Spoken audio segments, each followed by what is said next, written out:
Sabe quando a gente olha para o oceano, dá aquela impressão de ser o último lugar sem lei do planeta, né? Um espaço enorme, totalmente livre. Mas, na verdade, a história é bem diferente. Cada naviozinho que a gente vê lá no horizonte, por menor que seja, está operando dentro de um sistema invisível de leis, de identidades, que é tão complexo quanto de qualquer pessoa aqui em terra firme. Bora entender juntos como é que funciona essa tal de lei do mar. Olha, é impressionante parar para pensar, mas quase tudo que a gente compra, usa, come, chega até aqui pelo mar. O transporte marítimo é tipo a espinha dorsal do comércio no mundo todo. Só que aí surge uma pergunta bem importante, né? Com tanto navio, de tanto país diferente, cruzando os oceanos o tempo todo, quem é que manda nisso tudo? Quem é que dita as regras lá em alto mar? Então, a primeira coisa que a gente precisa tirar da cabeça é aquela ideia de que o oceano é uma terra de ninguém, tipo um velho oeste. Nada a ver. Para garantir que tudo funcione direitinho, existe uma figura central, sabe? Uma autoridade oficial que define e, bom, que faz todo mundo seguir as regras do jogo. E essa figura é a chamada autoridade marítima. Aqui no Brasil, por exemplo, quem faz esse papel é a Marinha. E a missão deles, olha, é gigantesca. É proteger vidas, garantir que os navios naveguem em segurança e, um ponto super importante, é evitar a poluição. Dá para pensar neles como os guardiões legais dos nossos mares. Ok, então já entendemos quem manda. Agora vamos para outra parte super interessante, a identidade de um navio. Pensa só, da mesma forma que uma pessoa precisa ter documentos para, sabe, existir legalmente no mundo, um navio também precisa. Não é só construir e sair navegando por aí, não. Imagina só, um casco de aço flutuando na água, sozinho, é só um objeto. Ponto. Para ele virar um navio de verdade, com direitos e obrigações, ele tem que passar por todo um processo legal. É esse processo que transforma ele numa entidade jurídica, que vai ser reconhecida em qualquer porto do planeta. E aqui tem uma diferença muito importante que é jurídica. Embarcação é uma palavra genérica, serve para qualquer coisa que flutua e se move na água. Um barquinho, uma canoa, mas navio é outra história. É uma embarcação que ganhou um status legal, que tem uma nacionalidade e que tem que seguir leis internacionais. Ou seja, toda canoa é uma embarcação, mas nem toda embarcação tem a cidadania, digamos assim, de um navio. Tá? Mas então como é que um navio nasce para a lei? O processo é basicamente em 3 etapas.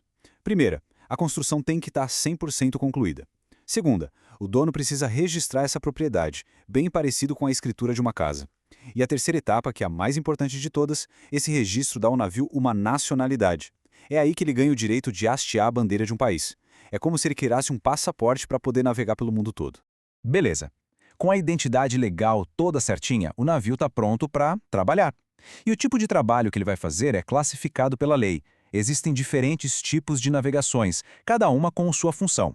Basicamente, a gente pode dividir em 4 trabalhos principais.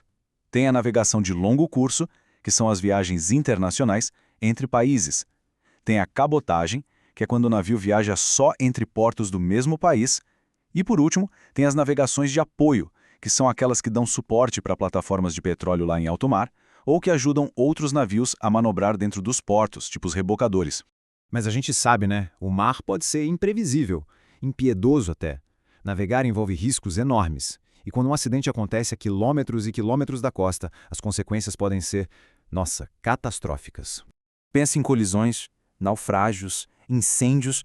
Quando o desastre desses acontece, como é que a lei entra em cena? Como é que se define de quem foi a culpa, quem é o responsável no meio daquele caos todo? Bom, a primeira coisa que a lei faz é separar as coisas. Existe uma distinção bem clara. De um lado, tem o acidente da navegação, que é o evento físico em si. A batida, o incêndio, o navio afundando.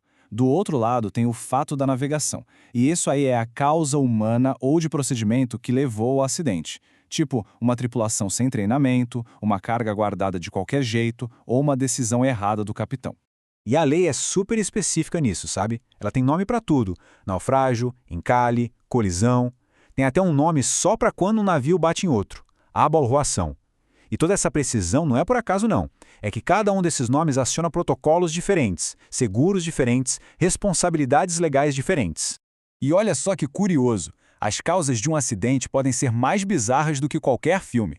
Pega o caso do Titanic. Uma teoria bem forte que se baseia em relatos da época diz que o desastre pode ter sido causado por uma miragem. É isso mesmo, uma ilusão de ótica super rara que teria escondido o iceberg dos vigias até que fosse tarde demais. Incrível, né?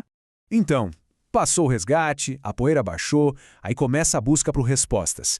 De quem foi a culpa, o que aconteceu de verdade, e para julgar esses casos, que são super complexos e acontecem lá no meio do oceano, existe um tribunal só para isso. Aqui no Brasil, este órgão é o Tribunal Marítimo. E a história de como ele surgiu é bem interessante, sabia? Ele nasceu de uma crise diplomática com a Alemanha, lá nos anos 30, tudo por causa de um navio.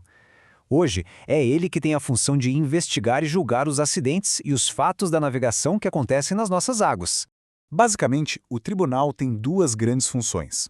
Uma é de detetive. Ele investiga os acidentes para descobrir o que aconteceu e por quê. A outra função é tipo um cartório dos mares. Ele mantém o registro oficial de todos os navios do país, com informações de quem é o dono, quem opera, tudo direitinho. Mas aqui tem um ponto muito importante. É preciso entender até onde vai o poder do Tribunal Marítimo. As decisões dele são administrativas, ou seja, não são criminais nem cíveis. O que isso quer dizer na prática? Que ele pode, por exemplo, cassar a licença de um capitão, mas não pode mandar ninguém para a cadeia, nem obrigar uma empresa a pagar indenização. Aí fica a pergunta, então qual é o verdadeiro poder dele? Bom, embora o Tribunal Marítimo não dê a palavra final, o trabalho dele é a base de tudo, é a pedra fundamental da justiça nesses casos. O laudo técnico, a investigação super detalhada que eles fazem, tudo isso vira base para qualquer processo que vá para a justiça comum. A análise deles é tão respeitada que quase nunca é contestada. Ou seja, o tribunal determina os fatos e aí a justiça, com base nesses fatos, determina o destino. E tudo isso que a gente viu nos joga direto para o futuro. Daqui a pouco, vamos ter navios autônomos, sem ninguém a bordo, cruzando oceanos que estão cada vez mais cheios. E aí, como é que as leis do mar, que foram criadas séculos atrás, vão se adaptar a essa nova realidade? Quando a inteligência artificial de um navio desses causar um acidente, de quem vai ser a culpa? A Lei do Mar, com certeza, não é um livro fechado.